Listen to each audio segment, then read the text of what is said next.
और जीवन का एक महत्वपूर्ण नियम है कि अगर तुमने सुख को ऊपर रखा और सुख को भोगा तो सुख चुक जाएगा, और जब सुख चुक जाएगा तो दुख उठना शुरू हो जाएगा।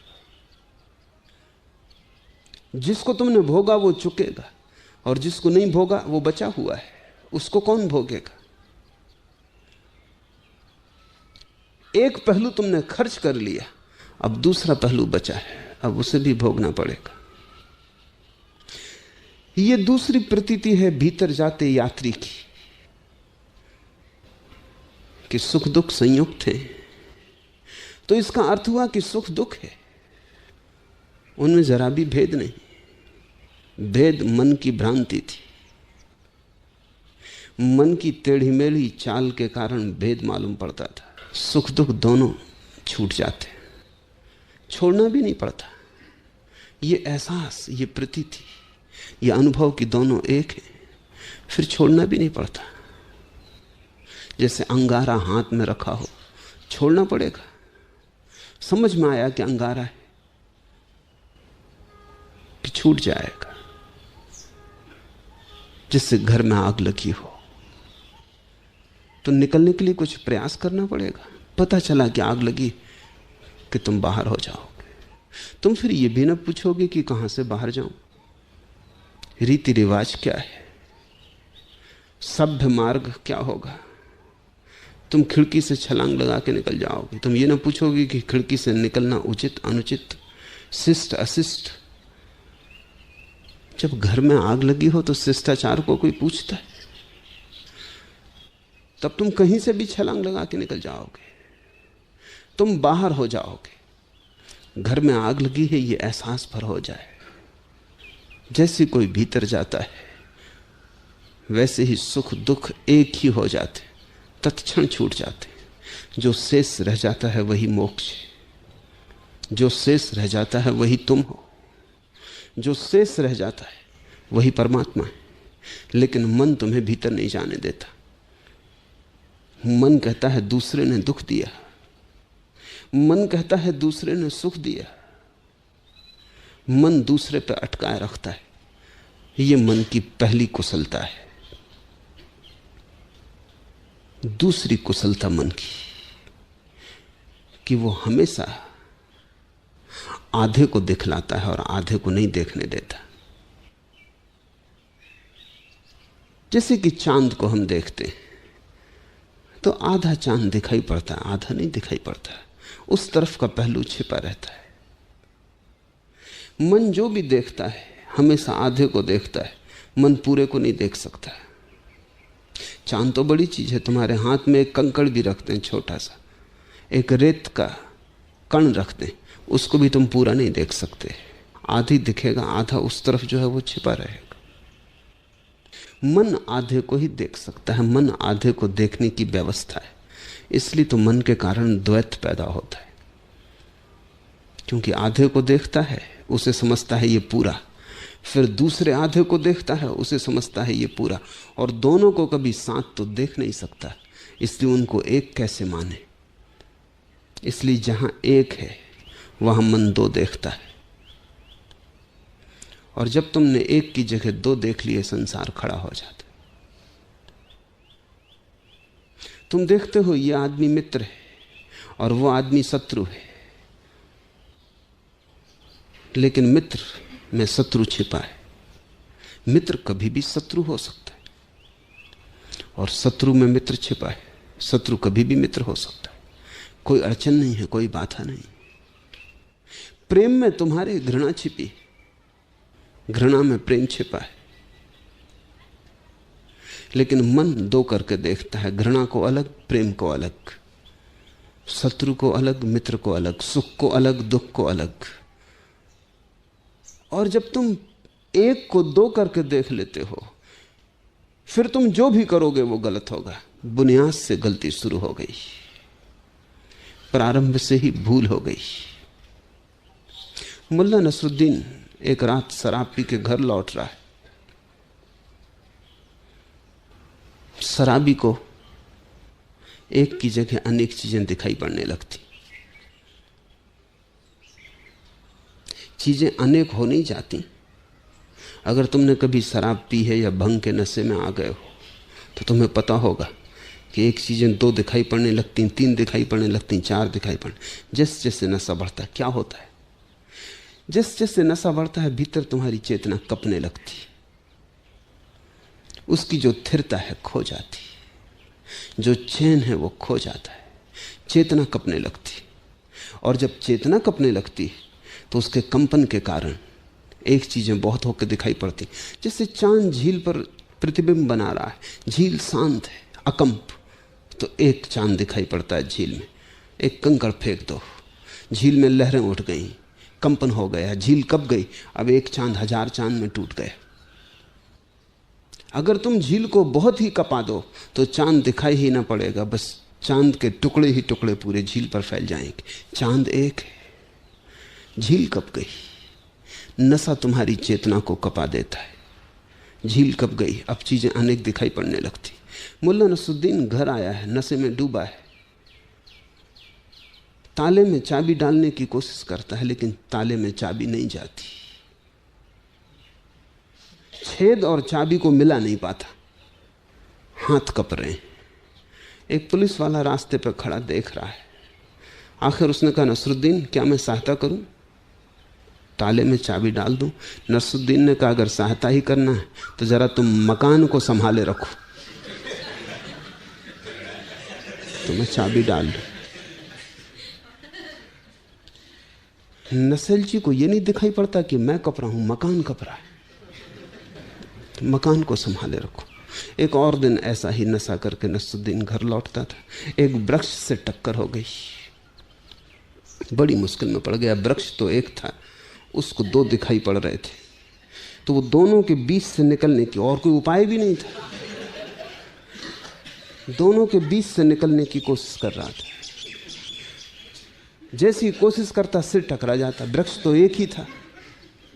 अनेक बार कोशिश की, तब वो जोर से चिल्लाया कि मारेगा, ये तो बड़ा जंगल है, कोई एक वृक्ष नहीं है यहां जिसमें से निकल जाओ, बहुत वृक्ष है। बड़ी पुरानी कथा है। एक कुत्ता एक राजमहल में प्रवेश कर गया। उस महल के राजा ने महल को सिर्फ दर्पणों से बनाया था, दीवार पर दर्पण ही दर्पण थे, पूरा कांच का ही बना था। कुत्ता मुसीबत में पड़ गया, जहां देखा अनेक कुत्ते दिखाई पड़े, घबरा गया। ये तो कोई एक आध कुत्ता नहीं है, पूरे कुत्तों की सेना मालूम पड़ती, और भागने का उपाय नहीं दिखता, चारों तरफ घेरे खड़े। और जैसा कुत्तों की आदत होती कि पहले उसने डरवाने की कोशिश की कि डर जाएं ये लोग, लेकिन जितना उसने कुत्तों को डरवाया उतना ही कुत्तों ने उसे डरवाया, क्योंकि वे उसी के प्रतिबिंब थे। जैसे ही कुत्ता झपटा और भौंका, हजारों कुत्ते झपटे और भौंके, क्योंकि वे वहां थे ही नहीं, वे उसी की छायाएं थे। कुत्ता दर्पणों से टकराया, झपट्टा मारा, उसके प्रतिबिंब कुत्ते से टकराए, सिर लहूलुहान हो गया। सुबह कुत्ता मरा हुआ पाया गया, वहां कोई भी न था। जहां कुछ भी नहीं, वहां भी तुम्हारे भीतर के कंपन झूठे अस्तित्व को निर्मित कर लेते। उस झूठे अस्तित्व को ही हमने माया कहा है।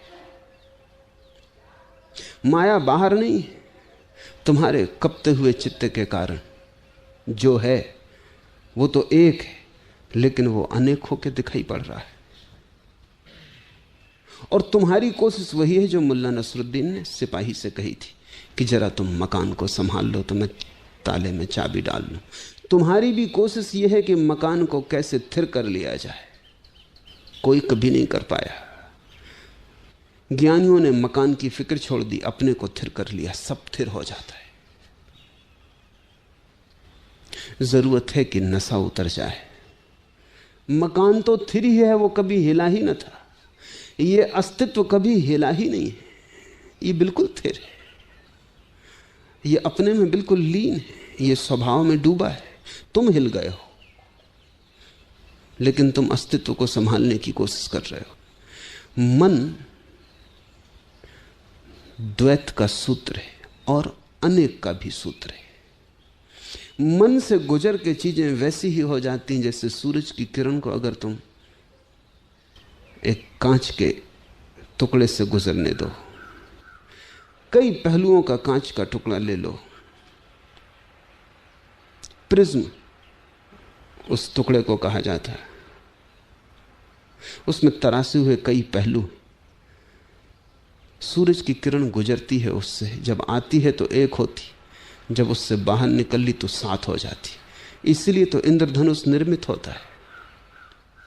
इंद्रधनुष निर्मित इसलिए हो जाता है कि हवा में वर्षा के दिनों में पानी के कण लटके होते हैं। वो पानी के कण प्रिज्म का काम करते हैं। उन पानी के कणों में से सूरज की किरण गुजरती है, टूट के सात हो जाती है, सात रंग दिखाई पड़ने लगते हैं। जगत तुम्हारे मन से गुजरा हुआ इंद्रधनुष। किरण तो परमात्मा की एक है, उसकी रोशनी एक है, अस्तित्व का स्वभाव एक है, अस्तित्व एक है, लेकिन तुम्हारे मन की लटकी हुई बूंद से एक गुजर के साथ में टूट जाता है। सब चीजें खंड खंड हो जाती और मन कहता है यही सत्य है। और मन तुम्हें कभी लौट के नहीं देखना देता जहां से सात पैदा हुए, जहां एक से सात का जन्म हुआ। सारे ध्यान के प्रयोग मन से पीछे लौटने के प्रयोग हैं। मन की तीसरी टेढ़ी चाल है कि मन बड़ा तर्कनिष्ठ है। वो हर चीज के लिए तर्क देता है और तर्क ऐसी सुगमता से देता है कि तुम्हें भी लगने लगता है कि ठीक ही तो बात है। अस्तित्व तर्क से बहुत बड़ा है और मन छोटे छोटे तर्क के आंगन बना लेता है, साफ सुथरे, सब ठीक ठीक मालूम पड़ता है, लेकिन आंगन के पार जो अस्तित्व है वो अतर्क है। वो तर्क जैसा नहीं है, वो गणित का कोई प्रयोग नहीं है, वो गणित से ज्यादा काव्य है, काव्य से भी ज्यादा वो रहस्य की अनुभूति है। तो मन कहता है ईश्वर हो ही नहीं सकता, कहां है दिखाओ, क्योंकि जो भी है वो दिखाया जा सकता है। और तुम तो कहते हो ईश्वर ही ईश्वर है, वही सब जगह है, तो दिखाओ, मौजूद करो। मन ने एक सवाल उठाया जिसका जवाब तुम न दे पाओगे, क्योंकि ईश्वर दिखाया नहीं जा सकता, वो देखने वाला है। वो बाहर दृश्य की तरह नहीं है, तुम्हारे भीतर दृष्टा की तरह। और मन ने एक सवाल उठाया जो कि बड़ी अड़चन का है। वो कहता दिखा दो। न दिखा पाओगे तो मन हंसेगा और कहेगा मूढ़ हो, नासमझ हो, अज्ञानी हो, अंधविश्वासी हो, जो दिखाया नहीं जा सकता उसको मानते हो। मन कहता है हम तो अनुभव को मानते हैं, और जब तक अनुभव ना हो जाए तब तक हम मानते नहीं। मन ठीक ही कहता लगता है, तर्क में कहीं भी भूल चूक नहीं। भूल चूक है तो इतनी बुनियादी है कि जब तक तुम मन से थोड़े सरकोगे ना, तुम्हारी समझ में ना आएगी। मन कहता है कि दृश्य की तरह परमात्मा को दिखा दो, लेकिन परमात्मा का स्वभाव दृश्य की तरह नहीं है। परमात्मा का स्वभाव दृष्टा का है, साक्षी का है। परमात्मा चैतन्य है, वस्तु नहीं है। चेतना को देखा नहीं जा सकता, चेतना में लीन हुआ जा सकता है। चेतना को गणित से सिद्ध नहीं किया जा सकता। चेतना को तो रहस्य की एक अनुभूति में अनुभव किया जा सकता है। चेतना को प्रयोगशाला में पकड़ा नहीं जा सकता। अगर पकड़ने की कोशिश की तो तुम खो दोगे। एक जिंदा आदमी को ले जाओ प्रयोगशाला में, अंग अंग काट डालो, हड्डी मिलेगी, मांस मज्जा मिलेगी, चमड़ी मिलेगी, खून मिलेगा, एल्युमिनियम, लोहा, सब धातुएं मिल जाएंगी, बस एक चीज ना मिलेगी, आत्मा। लाश मिलेगी, जीवन ना मिलेगा, क्योंकि तुमने काटा उसी वक्त जीवन तिरोहित हो जाता है। ऐसे ही जैसे एक फूल को कोई विश्लेषण करे, तुम्हें मैं एक फूल दिखाऊं, कहूं कि देखो ये गुलाब का फूल कितना सुंदर है, और तुम कहो कहां है सौंदर्य, गुलाबी रंग दिखाई पड़ता है, मान लेते हैं। पखरियां हैं, कोमल हैं, मान लेते हैं। गंध है, मान लेते हैं, लेकिन सौंदर्य कहां है? सौंदर्य दिखाओ, प्रयोगशाला में सिद्ध करो। तो फूल को तुम तोड़ डालो, जीवित पखरियां मुरझा जाएंगी, मृत हो जाएंगी। जहां रस की धार बहती थी वहां रस की धार सूख जाएगी। जहां से सुगंध उठती थी जल्दी ही सुगंध तिरोहित हो जाएगी। फिर पखरियों का तुम रासायनिक विश्लेषण कर लो तो 5-7 छोटी छोटी बोतलों में लेबल लगा के तुम बता दोगे कि इसमें इतनी मात्रा में फला पदार्थ है, इतनी मात्रा में फला पदार्थ है। लेकिन ऐसी तो एक भी बोतल न होगी उनमें जिसमें तुम कहो कि इतनी मात्रा में सौंदर्य है। मन तर्कनिष्ठ है, जीवन एक रहस्य है। जीवन कोई गणित नहीं, जीवन किसी दुकानदार का हिसाब नहीं, जीवन तो किसी प्रेमी की अनुभूति है, जीवन तो किसी कवि का स्वर है, जीवन तो किसी संगीतज्ञ की लहर है। जीवन सौंदर्य जैसा है, काव्य जैसा है, प्रेम जैसा है। जीवन परम रहस्य है, और मन कहता है गणित। तो मन की चाल बड़ी टेढ़ी मेढ़ी, इसको ख्याल में ले लें, फिर कबीर का यह पद एकदम साफ होने लगेगा। चलत कत टेढ़ो टेढ़ो रे।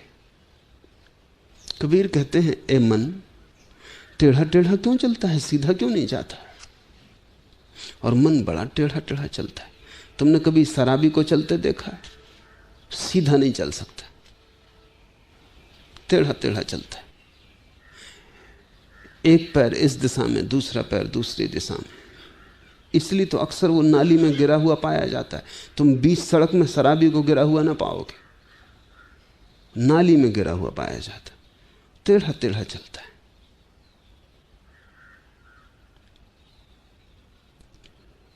टेढ़ेपन यह है कि जहां रहस्य है वहां तर्क उठाता है। तर्क बड़ी टेढ़ी चीज है।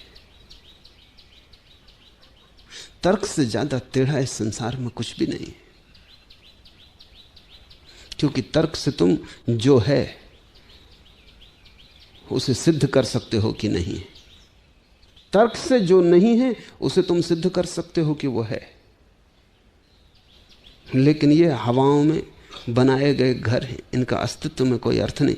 मुल्ला नसरुद्दीन का बेटा स्कूल से पढ़ के लौटा, विश्वविद्यालय से शिक्षित हुआ, सबसे बड़ी उपाधि लेके घर आया। तो जैसा कि अक्सर यूनिवर्सिटी से लौटने वाले बच्चों को जल्दी होती दिखाने की वो कितना जानकर आए, कितना सीख कर आए, प्रभावित करने का मन होता है।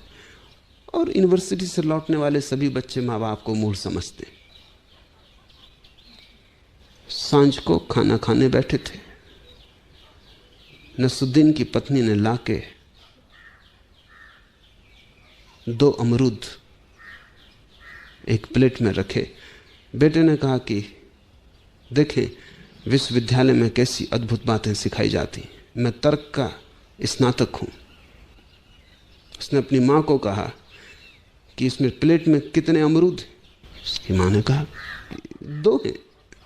बेटे ने कहा कि मैं सिद्ध कर सकता हूं तर्क से कि 3। मां उत्सुक हुई। नसरुद्दीन तो बैठा रहा, चुपचाप देखता रहा। मां उत्सुक हुई, उसने कहा सिद्ध करो। तो बेटे ने कहा कि देखो ये अमरूद 1, ये अमरूद 2, 2 और 1 मिलके कितने होते? मां ने कहा कि बात तो ठीक है, 2 और 1 मिलके 3 होते। मां सीधी भोली भाली थोड़ी मुश्किल में पड़ गई। बेटे ने नसरुद्दीन की तरफ देखा। नसरुद्दीन ने कहा कि बिल्कुल ठीक, एक हम ले लेंगे, दो तेरी मां खा लेगी, तीसरा तू खा ले।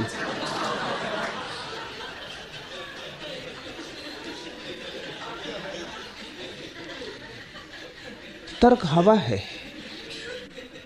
उसे खाया नहीं जा सकता है।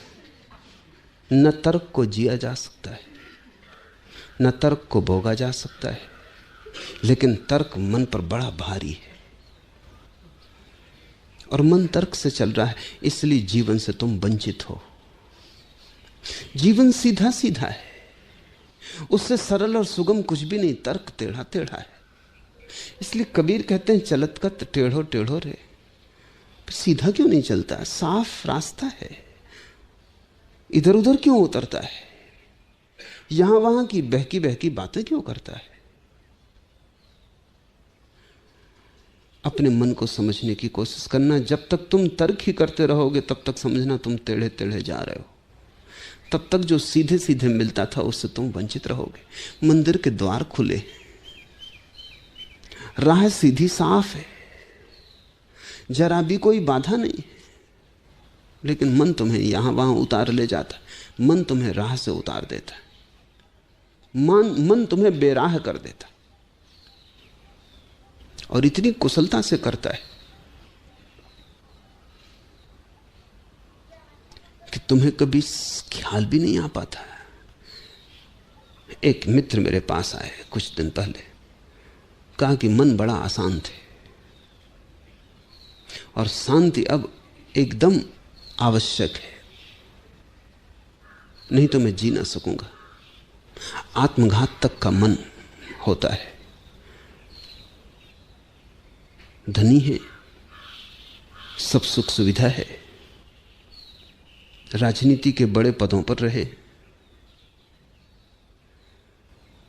मैंने उनसे पूछा तो फिर प्रार्थना करो। कहने लगे प्रार्थना में मन नहीं लगता।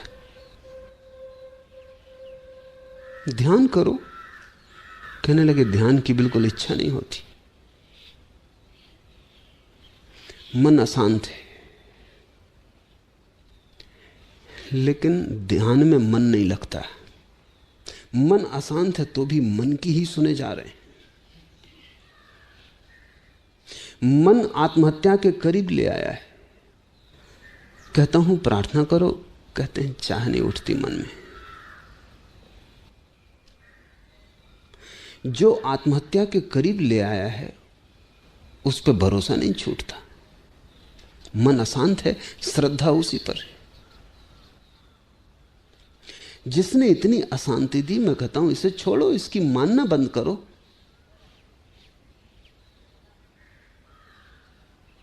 वो कहते हैं कि मैं मन के ऊपर जाने के लिए आपके पास नहीं आया हूं, मैं तो सिर्फ मन की शांति चाहता हूं। अब यही बड़ा खेल है और यही मन के तर्क उलझा देते। मन कहता है मन की शांति चाहिए, और मन की शांति कभी होती नहीं, क्योंकि जब तक मन होता है तब तक शांति होती ही नहीं। मन ही तो अशांति है, तो मन कभी शांत होने वाला है? तुमने कभी सुना कि किसी का मन शांत हो गया हो? यह तो ऐसे ही है जैसे कि तुम चिकित्सक के पास जाके पूछो कि मेरी बीमारी को स्वस्थ होने का कोई उपाय बता दे। तुम स्वस्थ होगे, बीमारी स्वस्थ नहीं होगी। तुम शांत होगे, मन शांत नहीं होगा। और जब तक बीमारी है तब तक तुम स्वस्थ कैसे होगे? और तुम पूछ रहे हो कि बीमारी को स्वस्थ करने की कोई औषधि दे दे। सागर में तूफान उठता है, पहाड़ों की तरह लहरें उठती हैं। उस क्षण में सागर अशांत है, तूफान है। क्या तुम पूछते हो कि जब सागर शांत हो जाएगा तब क्या होगा? तूफान रहेगा, शांत होकर रहेगा? तूफान नहीं रहेगा। शांति का अर्थ है तूफान का न हो जाना। शांति का अर्थ है मन का न हो जाना। मन तूफान है, मन तुम्हारे भीतर उठी तरंगे, लहरें, मन का ही सारा उपद्रव। और तुम पूछते हो उपद्रव कैसे शांत हो। उपद्रव शांत होने का एक ही उपाय है कि उपद्रव ना हो। वे कहने लगे, आप तो गहरी बातें करने लगे, मैं तो केवल मन की शांति के लिए आया था। मन से गहरे न जाओ तो मन की शांति नहीं हो सकती, क्योंकि मन के गहरे न जाओ तो तुम मन में ही ग्रस्त रहते हो। उससे पीछे हटने का तुम्हारे पास उपाय नहीं है। पीछे हटने का उपाय बताया जाए तो तुम कहते हो मन को भाता नहीं। तुम बीमारी से पूछते हो कि औषधि भाती है या नहीं। बीमारी से पूछोगे तो औषधि भाएगी ही क्यों। समझ लो कि तुम्हें बीमारी है, कोई क्षय रोग हो गया, क्षय रोग के कीटाणु तुम्हें खाए जा रहे हैं। उन कीटाणुओं से पूछो कि औषधि भाती, वो कीटाणु कहेंगे हमारी जान लेना, क्योंकि उन कीटाणुओं के लिए तो औषधि मौत है। उन कीटाणुओं का जीवन तुम्हारी मौत है। विचार कीटाणुओं की तरह, मन एक रोग है, महारोग है। और जब कोई कहता है ध्यान करो तो तुम कहते हो मन को भाता नहीं। इसी मन से पूछते हो और मन तो कहेगा कि नहीं भाता, क्योंकि किसको अपनी मौत भाती। ध्यान मन की मौत है, तो मन तुम्हें ध्यान से बचाएगा। वो हजार बहाने खोजेगा। वो कहेगा कि इतनी सुबह, इतनी सर्द सुबह कहाँ उठ के जा रहे हो, थोड़ा विश्राम कर लो, रात भर वैसी तो नींद नहीं आई और अब सुबह से ध्यान।